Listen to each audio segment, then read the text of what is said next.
good afternoon. Meron po akong isi-share sa inyo na video na matudurog yung puso mo pag nakita mo. Maaawa ka talaga sa mga bata ito na natutulog sa sahig, sa simento ba. Kasi napabayaan ang mga magulang nila.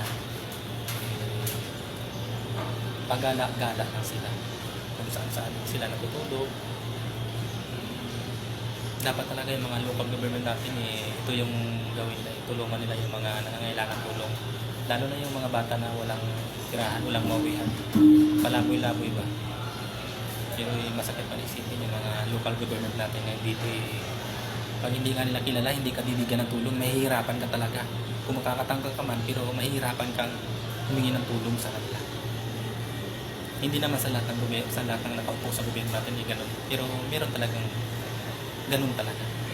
Pahirapan ka. Bibigyan ka ng tulong pero pabalik-balik pa. Ipopost ko sa inyo yung video na to na talagang nakakawa talaga. Tanghaling tapat natutulog yung mga bata sa simento. Hindi pa nga siguro yung kumain ng almusal. Natutulog. Nakakawa. Nadaanan ko kasi kaya pinulang ko ng video. Sana ako sila makakita nito, pakishare na lang po sa mga kaibigan nyo, sa mga taong makakita nito na handang tumulong. Dapat talaga tulungan natin sila. Kahit pagkain na lang nila sa pang-araw-araw.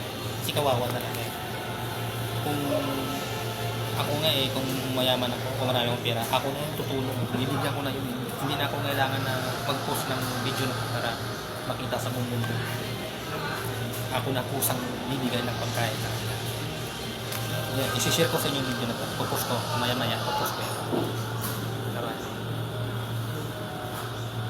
Katulad mo, malaki din ang pangarap ko. Mahirap man sumabay sa agos ng mundo. Magpapatuloy ako. Saan man ako dali ng biyahe ng buhay. Patuloy akong susubok. Kahit paminsan may sablay. Magsisimula akong muli. Hanggang sa ibigay ni Lord ang totoo kong tagumpay. Sila muna ngayon. Sa susunod, tayo naman ang aahon. Maniwala ka lang. Kapit lang. Padayon. Puhon.